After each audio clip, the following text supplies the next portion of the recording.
ये है हिस्ट्री के क्लास। पहला क्लास है, पहला है सिंधु सभ्यता। सिंधु सभ्यता के बारे में जानकारी लेंगे। पहला पॉइंट है सिंधु सभ्यता पुरातात्विक स्रोतों से मिलती है। सिंधु सभ्यता जो है ये पुरातात्विक स्रोतों से सिंधु सभ्यता की जानकारी मिलती है। दूसरा है यह सभ्यता लिखने की कला से प्राचीन थे। लिखने की कला से प्राचीन थे, लेकिन उसे अभी तक पढ़ा नहीं गया है। लिखा जाता था लेकिन पढ़ा नहीं गया, इसीलिए इस सभ्यता को आधे ऐतिहासिक काल के श्रेणी में रखा गया। मतलब आधा जानकारी सिंधु सभ्यता के बारे में पूरा फुल जानकारी नहीं है, सिर्फ लिखा गया है, पढ़ा नहीं गया है, इसीलिए इसको बोलते हैं आधे ऐतिहासिक काल की श्रेणी में ही रखा गया। तीसरा पॉइंट है हिंदू सभ्यता की लिपि भाव चित्रमात्मक थी। हिंदू सभ्यता की लिपि भाव चित्रमात्मक थी। यह सभ्यता एक कांस्य युगीन सभ्यता थी। यह एक सभ्यता कांस्य युगीन सभ्यता थी। और नेक्स्ट पॉइंट है इस सभ्यता को 3 नामों का प्रयोग किया गया है। इस सभ्यता को 3 नामों को प्रयोग किया गया। पहला है सिंधु की सभ्यता, दूसरा है सिंधु घाटी की सभ्यता और तीसरा है हड़प्पा सभ्यता। ये सबसे ज्यादा प्रचलित यही सभ्यता हुआ, हड़प्पा सभ्यता। नेक्स्ट है सिंधु सभ्यता का उत्खनन सर्वप्रथम हड़प्पा नामक स्थान से प्रारंभ हुई थी। सिंधु सभ्यता का उत्खनन सबसे पहले हड़प्पा नामक स्थान पर प्रारंभ हुई थी, इसीलिए इसको हड़प्पा सभ्यता कहते हैं। और हड़प्पा स्थान जो है पाकिस्तान के रावी नदी के किनारे पड़ता है। और हिंदू सभ्यता को 2 राजधानियां थी, पहला हड़प्पा, दूसरा मोहनजोदड़ो। सिंधु सभ्यता की 2 राजधानियां थी, पहला हड़प्पा था, दूसरा मोहनजोदड़ो था।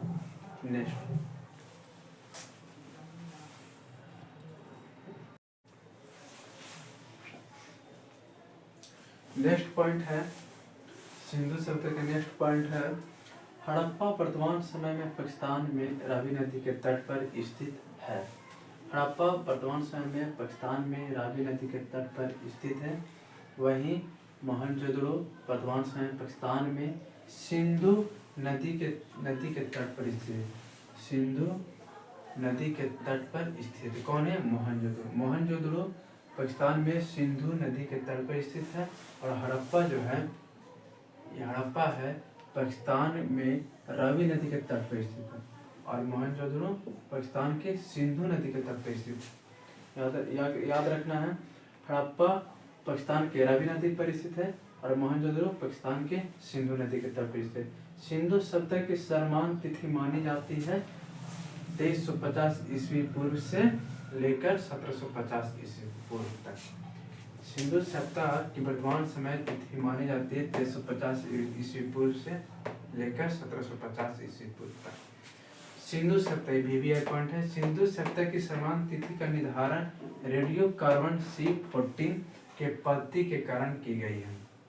सिंधु सभ्यता की समान तिथि का निर्धारण सिंधु सभ्यता की समान तिथि का निर्धारण रेडियो कार्बन C14 के पद्धति के कारण की गई है। रेडियो कार्बन C14 के पद्धति के द्वारा यह पता लगाया जाता है कि कोई वस्तु कितना प्राचीन है।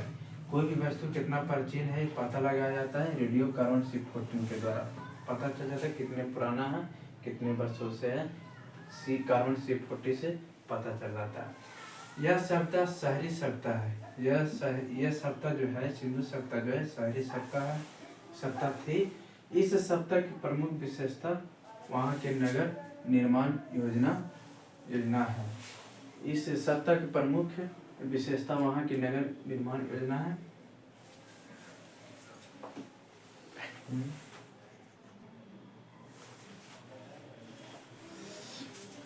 इस सभ्यता की प्रमुख विशेषता वहाँ की नगर निर्माण योजना थी।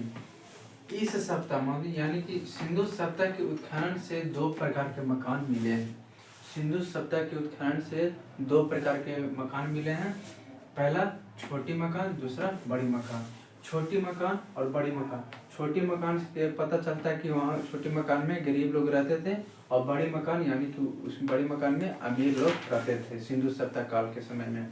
सिंधु सभ्यता काल में भवन की निर्माण क्षमता पक्की हुई ईंटों का प्रयोग किया जाता था। सिंधु सभ्यता काल के समय में, सिंधु सभ्यता काल में या सिंधु सभ्यता के समय में भवन के निर्माण समांतर पक्की हुई ईंटों का प्रयोग किया जाता था तथा निर्माण के लिए ग्रिड पद्धति का प्रयोग किया जाता था। निर्माण के लिए, भवन निर्माण के लिए ग्रिड पद्धति का प्रयोग किया जाता था और भवन के निर्माण के लिए पक्की हुई ईंटों का प्रयोग किया जाता था। इस काल में दीवारों के निर्माण में कच्ची ईंटों का प्रयोग किया जाता था। सिंधु सभ्यता काल में दीवार के निर्माण के लिए कच्ची ईंटों का प्रयोग किया जाता था तथा इसे मजबूत स्वरूप देने के लिए, दीवार के मजबूत स्वरूप देने के लिए बाहर से पक्की ईंटों का सहारा दिया जाता था। तो सिंधु सभ्यता काल में भवन बनते थे तो भवन पक्की हुई ईंटों से बनते थे और दीवार के निर्माण के लिए कच्ची ईंटों का प्रयोग किया जाता था। इसके सहारा देने के लिए, मजबूत स्वरूप देने के लिए यह पक्की ईंटों का प्रयोग किया जाता था।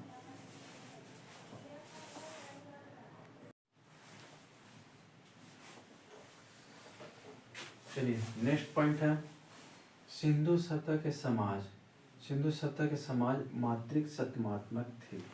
मात्रिक सत्मात्मक मतलब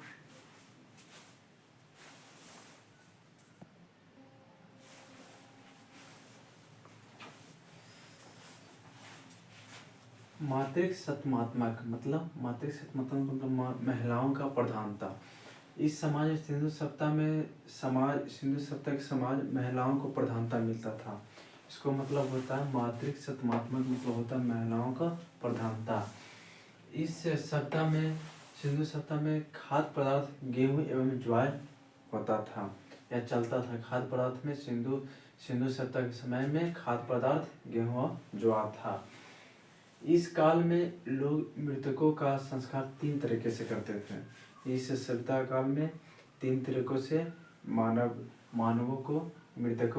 के शरीर को 3 तरह के संस्कार किए जाते थे। पहला पूर्ण समाधि, दूसरा अर्ध समाधि, तीसरा अग्नि संस्कार। ये 3 संस्कार से 3 समाधि से मृतकों को संस्कार किया जाता था। इस काल में 2 तरह के मूर्तियाँ मिली हैं। पहला मानव, दूसरा पशु पक्षी। पहला मानव मिला है और दूसरा पशु पक्षी की मूर्तियाँ मिली है। मानव को ठोस मूर्तियाँ मिली हैं। मानव को जो मूर्तियाँ मिली है ठोस मिली है, और पशु पक्षी की जो मूर्तियाँ मिली हैं वो खोखली मिली है।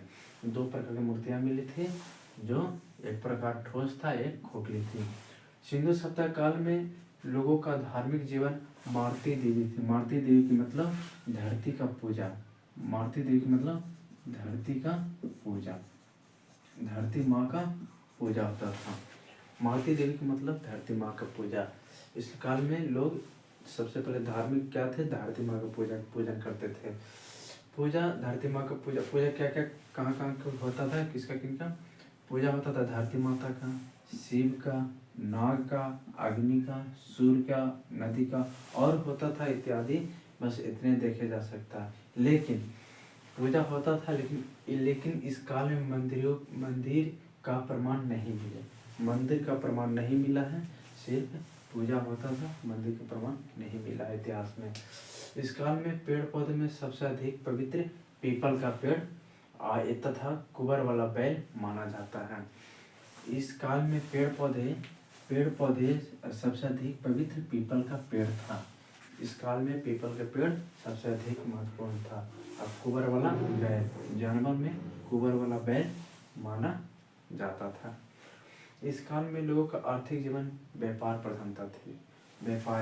व्यापारी करने का, वही वस्तु विनिमय प्रणाली चलता। पहले पैसा वैसा नहीं चलता था, वस्तु विनिमय प्रणाली से व्यापारी किया जाता था। सिंधु सभ्यता काल में लोगों आर्थिक जीवन में, इस काल में व्यापारी मिर्स मेसोपोटामिया, जिसको इराक बोलते हैं, इराक देश एवं मध्य एशिया के देशों के साथ ज़्यादा चलता था, व्यापारी चलता था। सिंधु सभ्यता काल में मेसोपोटामिया और मध्य एशिया देश में व्यापारी चलता था। और इस काल में खेती भी होता था। खेती कपास का प्रारंभ हुआ था। कपास की खेती प्रारंभ हुआ था। कपास की खेती सिंधु नदी के आसपास की जाती थी। कपास की खेती सिंधु नदी के आसपास की जाती थी। इसलिए अरानी लोगों ने सिंधु नदी के तट पर कपास की खेती होती थी, तो अरानी लोगों ने सिड्रोन नाम रख दिया। सिड्रोन नाम रख दिया मतलब सिंध प्रदेश में सिंधु नदी के किनारे कपास की खेती की जाती थी, तो वहाँ उस स्थान को सिंध प्रदेश कह के इसको सिड्रोन कहा करते थे।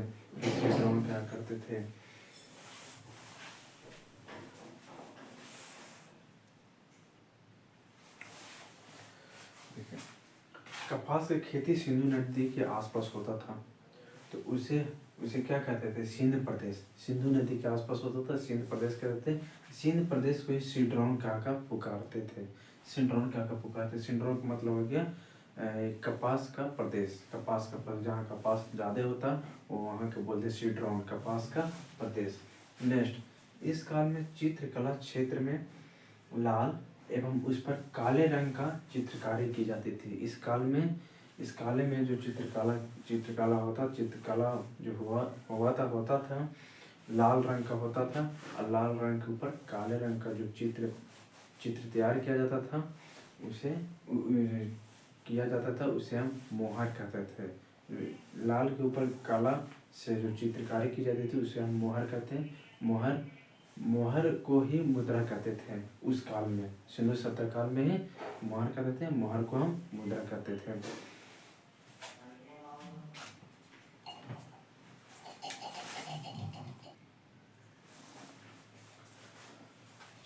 नेक्स्ट पॉइंट है मोहर का निर्माण समझिए। कोई चित्रकला में पूरा लाल पेंट है, उस पर काला का चित्रीकरण उसको हम मोहर कहते थे। मोहर को हम मुद्रा कहते थे। हमने सिंधु सभ्यता के समय में मोहर को मुद्रा कहते थे। मोहर का निर्माण अधिक संख्या में सेल खड़ी का प्रयोग किया जाता था। सेल खड़ी कोई वस्तु का नाम है। सेल खड़ी का प्रयोग किया जाता था उसमें चित्रकारी बनाने में। इसके बाद सेल खड़ी के बाद पक्की हुई मिट्टी का प्रयोग किया जाता था। पक्की हुई मिट्टी को टेराकोटा कहा जाता था। और जो मोहर का निर्माण होता था, लाल के ऊपर काला का चित्रकारी करना, उस पर सबसे ज़्यादा अंकित मिला है सिरंगी बैल का आकृति का अंकित मिला है। सिरंगी बैल का आकृति अंकित मिला है, उस पर जो चित्रकारी किया गया है, सिरंगी बैल का आकृति मिला गया। और मोहर कैसा मोहर रहता था? चित्रकारी रहता कैसा होता था? बेलनाकार होता था, वर्गाकार होता था, आयतकार होता था, वृत्ताकार होता था। ऐसा प्रकार के चित्रकारी किया जाता था। उत्खनन, सिंधु सभ्यता में उत्खनन से गाय लोहा का प्रमाण नहीं मिला है।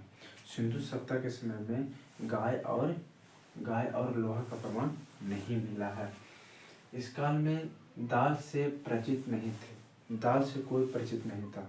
क्या दाल होता है, कैसा दाल, कौन सा दाल, क्या दाल, वो उस समय दाल का कोई महत्व नहीं था, कोई पता नहीं था कि दाल क्या है। इस काल में समतावादी थे। समतावादी का मतलब होता है, इस काल में समतावादी का मतलब होता है जाति धर्म से कोई मतलब नहीं। उस समय जाति प्रचलित में नहीं था, जाति प्रथा प्रचलित में नहीं था उस समय। समतावादी थे, मतलब जाति प्रथा से कोई मतलब नहीं, जाति पाति नहीं चलता था। सिंधु सभ्यता का विस्तार क्षेत्र, सिंधु सभ्यता कहाँ फैली हुई है? पूरब में कहाँ फैली हुई थी? पहला, पूरब में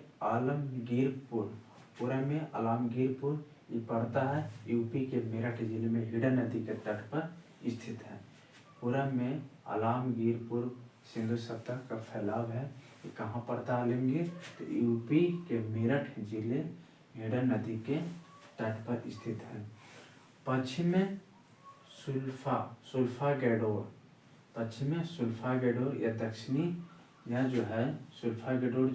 दक्षिणी बलूचिस्तान के दशक नदी के तट पर स्थित है। सुल्फागेडोर जो है दक्षिणी बलूचिस्तान में दशक नदी के तट पर स्थित है। उत्तर में भांड यह जम्मू में चिनाब नदी के तट पर स्थित है। ये उत्तर में जो है, उत्तर में सिंधु सभ्यता का फैलाव है जो भांड में पड़ता है। भांड कहाँ है? जम्मू में चिनाब नदी के तट पर स्थित है। दक्षिण में दैमाबाद यह महाराष्ट्र के अहमदनगर जिले में स्थित है। महाराष्ट्र के अहमदनगर जिले में स्थित है। कौन? दैमाबाद। यहाँ सिंधु सभ्यता का फैलाव था। चलिए, धन्यवाद।